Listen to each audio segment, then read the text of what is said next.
Où est le canal télévision TC5.25 VHF?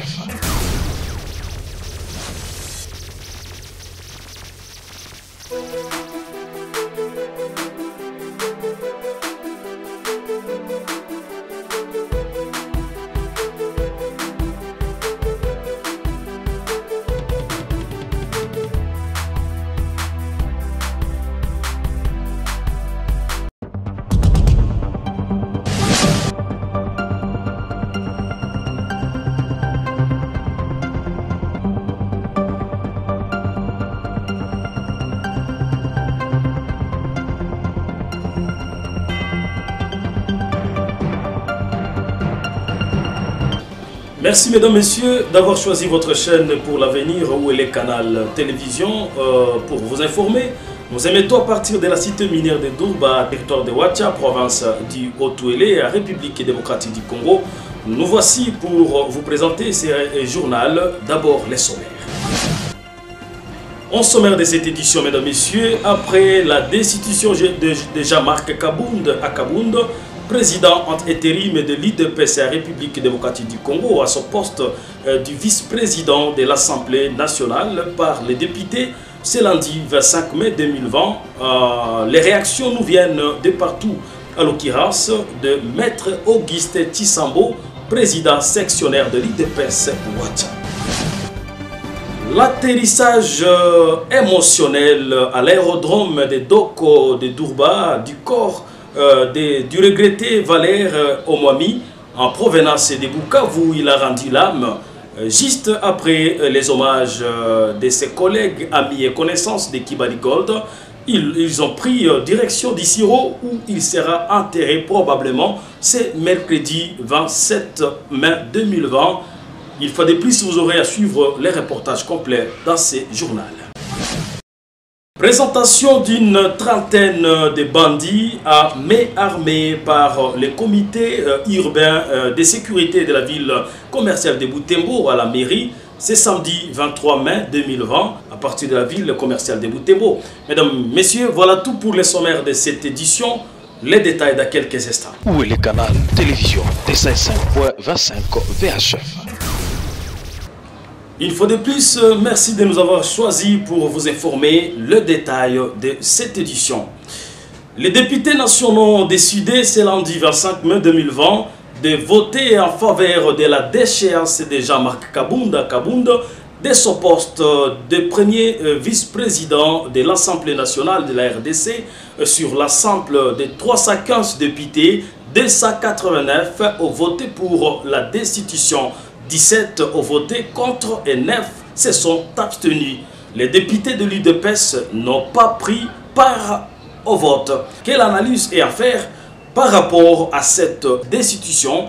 L'UDPS section de Ouacha, à travers son président, Maître Auguste Tshisambo, ceci est une naissance de l'état de droit dans ces pays et c'est la démocratie. Maître Auguste Tshisambo. Certes, Jean-Marc Kabound, le président ad intérim de l'UDPS et le premier président de l'Assemblée nationale, a été évincé de sa chaise hier par le député. C'est pourquoi je vous dis toujours, c'est la naissance d'un état de droit dans ce pays. Ce qui vient de se faire, ça ne s'est jamais fait. Ce n'est pas parce qu'il était membre de l'UDPS qu'on ne pouvait pas les toucher. Si les députés dans leur ensemble, ont constaté que Jean-Marc Kabound a commis un acte odieux sur l'Assemblée nationale. C'est un bon droit. C'est un bon droit. Et c'est ça la démocratie. Ça ne pouvait pas hier se faire. Bien sûr que oui, nous sommes dans la coalition avec le FCC. FCC qui est majoritaire au Parlement. Et c'est normal. Ce que nous assistons là, c'est la démocratie. Faisant allusion au procès de 5 jours contre Vital Kamerhe Lwakanigini dans le pays, l'UDPS qui prône l'état des droits réitère l'adage selon lequel nul n'est au-dessus de la loi. Ceci servirait d'exemple dans le territoire de Ouacha où de rumeurs circulent que l'argent des ZTD, autrement dit entité territoriale décentralisée, serait donnée à XY. L'IDPS en appelle à la responsabilité à Madame la procureure et que la bonne administration de la justice soit faite. Maître Auguste Tissambo, président de l'IDPS section de Ouacha, dit que le président de la RDC devra être accompagné dans l'objectif d'un état de droit. Je vous propose de les suivre. Le procès Vital Kamerhe, je l'ai dit, c'est un procès historique et c'est un procès éducation. Voilà comment je l'appelle. Historique, pourquoi? Parce que jamais dans ces pays, on n'a jamais jugé un directeur du cabinet du chef de l'État en fonction. Voilà pourquoi c'est historique. Pourquoi j'appelle le procès Vital Kamerhe procès éducation? C'est parce que dans ces pays, on a pensé assister aux intouchables, messieurs les journalistes. On pensait que XY ne peut pas être touché par la justice. Et surtout quand on occupe un poste quelconque de responsabilité politique ou administrative ou judiciaire, on pense qu'on est au-dessus de mêlée. Nous, l'UDPS, nous nous assumons à vous dire, quiconque toucherait l'argent de l'État, même des ETD ou tout ce que vous nous parlez là, nous, on n'est pas encore entré dans ça. Nous attendons. Nous attendons. Et nous appelons à la responsabilité de Madame procureure chef du parquet d'être avisée et de s'assumer. Nous vous disons, nous, c'est l'UDPS. Mais c'est les journalistes. Nous, c'est l'UDPS. L'UDPS au pouvoir, fin de l'impunité. XY ne peut pas se croire être au-dessus de la justice. Vous touchez à l'argent de l'État. Votre place, c'est la prison.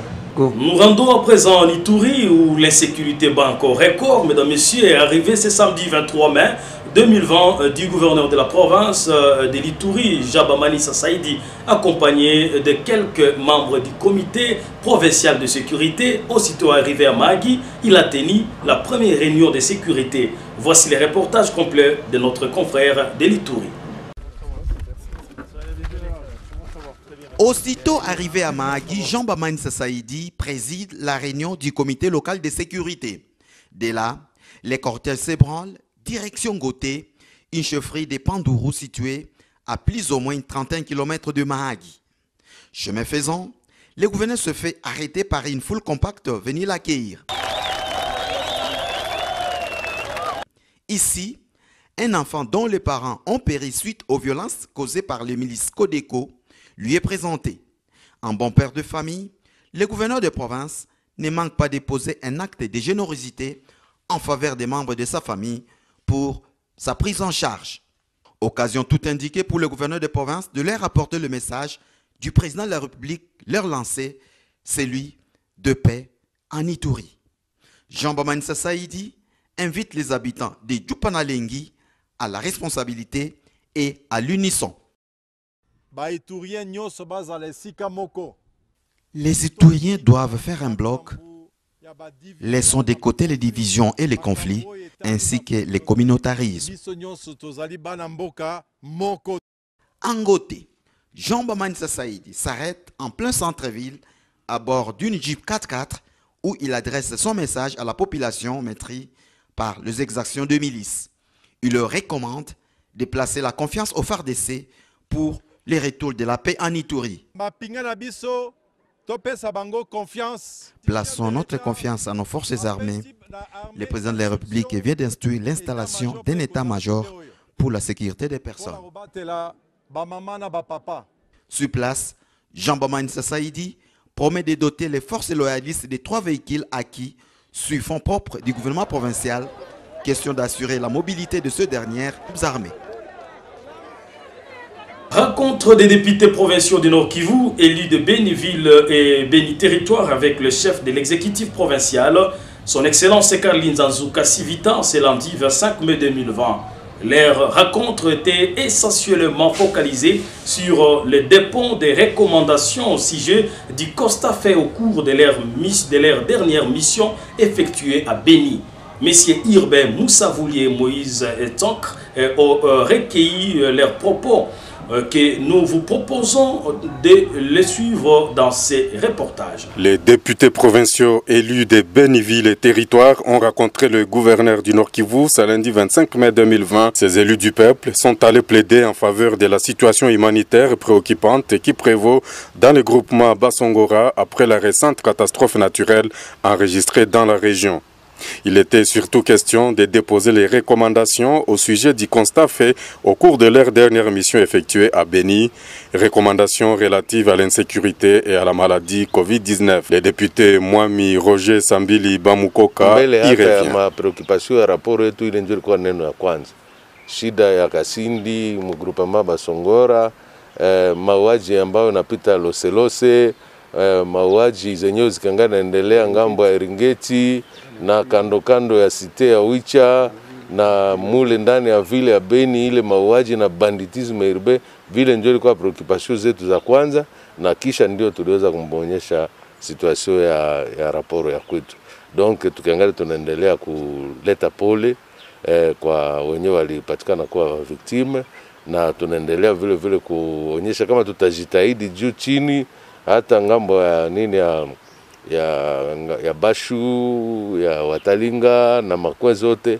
Antuka mfano ambayo wadepite unaona hapa wananja tumika, wanapenda watumike en synergie kwa jua ni wa homme d'etat.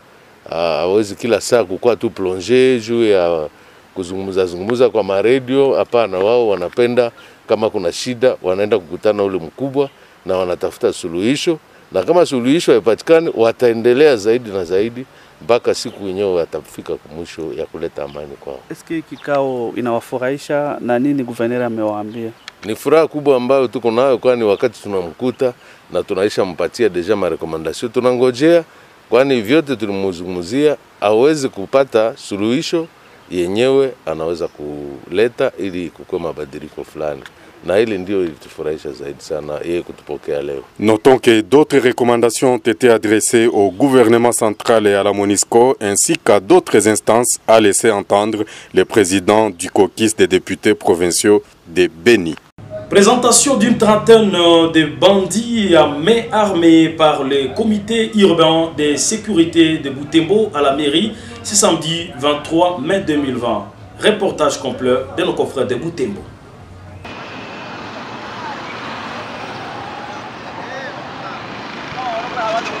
Le vol à main armée et les viols sont autant de fractions qui pèsent sur ces présumés bandits. Une trentaine, ces civiques dont des femmes, ont fait objet d'une présentation aux membres du comité urbain de sécurité ce samedi à la mairie ville de Butembo. À croire l'autorité urbaine, Maître Mboussa Sylvain Kanyamanda, ce présumé cambrioleur avant qu'il ne tombe dans les mailles des filets des services de sécurité, opérait notamment non seulement avec les armes à feu, mais aussi des pieds de biche, connu localement sous le nom de Kasuku. C'est l'ensemble de tous les bandits qui nous sécurisent dans la ville. Vous avez vu, il y a 2-3 semaines que la ville a été achetée par des cas d'exception et que nous avons mis tout à notre disposition. On a réuni toutes les équipes de sécurité. On a eu à organiser des réunions matinales chaque jour. De 7 heures, nous sommes tous ici. Tous les chefs de corps, tous les services. On est ici pour travailler, pour gérer les questions sécuritaires. Et voilà les résultats. Nous avons une trentaine de bandits. Parmi eux, il y en a qui ont été arrêtés dans les incursions, dans le vol, dans le viol. Même si on avait appelé un. Nombreux sont les habitants qui ont applaudi cette action.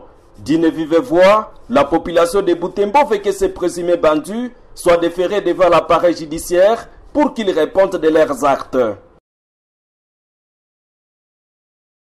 Mesdames et messieurs, nous allons boucler cette édition par cette page noire. L'atterrissage émotionnel à l'aérodrome de Doko du corps du regretté Valère Omwami en provenance de Bukavu où il a rendu l'âme. Juste après les hommages, ils ont pris direction Isiro où il sera enterré probablement. C'est mercredi 27 mai 2020.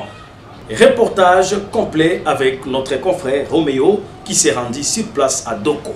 L'émotion était grande ce mardi à l'aérodrome de Doko lors de l'atterrissage de l'avion transportant la dépouille mortelle du jeune Valère Omwami à Bokabo que la mort a arraché la fleur d'âge depuis le 24 mai 2020 autour de 23 heures. Sur place à Doko, une exposition sommaire a été faite pour permettre à une poignée de ses collègues, amis et connaissances de lui rendre les derniers hommages. Certains étaient inconsolables que des beaux témoignages pour ces jeunes hommes dont les rêves est brusquement brisé au grand désarroi de sa famille et particulièrement la veuve avec qui l'illustre disparu ne venait qu'en peine de totaliser 4 ans de mariage. Pour le directeur du département social DGA Mini Kibali, général qui nous a mandaté, notre ami Valère Omwami à Bokabo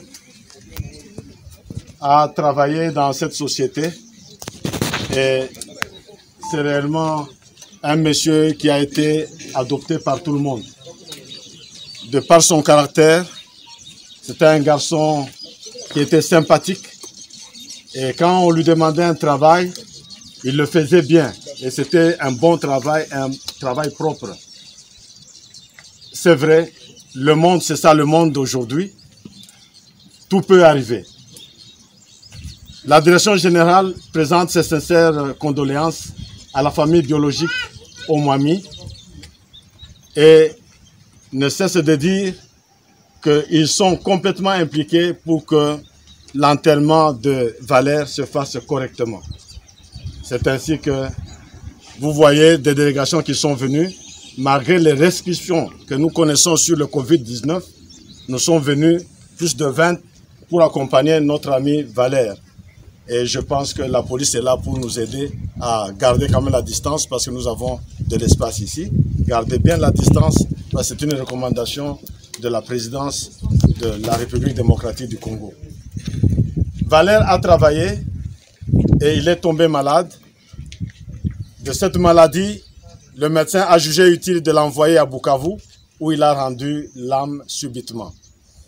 Cela, nous disons, quand nous lisons la parole de Dieu, dans Psaume chapitre 90 du verset 10 au verset 12, la Bible dit que l'homme peut vivre sur la terre pendant 60 ans ou 70 ans, 70 ou 80 ans. Là, ce sont les hommes robustes. Mais il n'y a personne sur la terre qui peut se vanter en disant « je suis intelligent, moi je peux prolonger ma vie sur la terre ». Donc le souffle de vie, c'est un domaine privé de Dieu lui-même. Je l'ai vu à l'université de l'Ouélé, il a causé avec le recteur et je les ai regardés, j'ai compris que c'était un garçon formidable. Mais aujourd'hui, moi j'ai pleuré Valère comme je n'ai jamais pleuré des gens sur cette terre. Valère m'a fait beaucoup de bien et je pensais faire de lui un grand homme. Mais voilà, Dieu décide comme il veut. Et donc aujourd'hui, Valère va partir, on va l'enterrer. Nous avons dit, nous demandons que la paix règne dans la famille Omwami. Nous voulons que la paix règne, que tout se passe dans le calme et que Dieu qui a permis cet événement, il saura exactement comment il faut le gérer aussi. Et nous croyons que Dieu, il est bon, il est juste. Ce qu'il fait est toujours juste et toujours bon. Après cette petite escale de quelques minutes seulement, l'avion a pris la direction d'Issiro où Valère Omwami sera inhumé ce mercredi au cimetière des Poèmes d'après les responsables de la famille. Compositeur et chanteur Valère Omwami laisse des titres comme Ekimelunanga,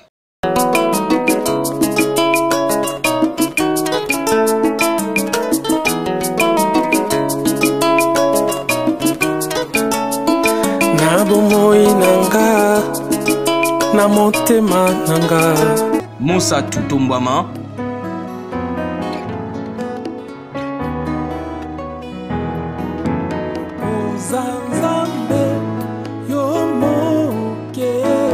Sanjola.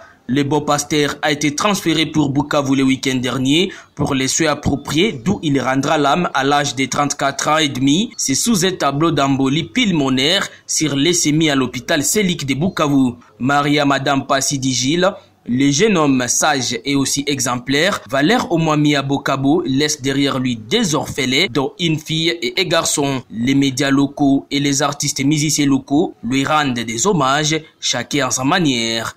Bien, merci mesdames, messieurs, c'est par cette page noire que nous bouclons complètement cette édition. Une fois de plus, votre chaîne télévision ou les canaux adresse ses condoléances à toute sa famille biologique et à sa famille professionnelle. On vous fixe les prochains rendez-vous. Portez-vous bien. Merci à vous tous et à vous toutes de nous avoir suivis.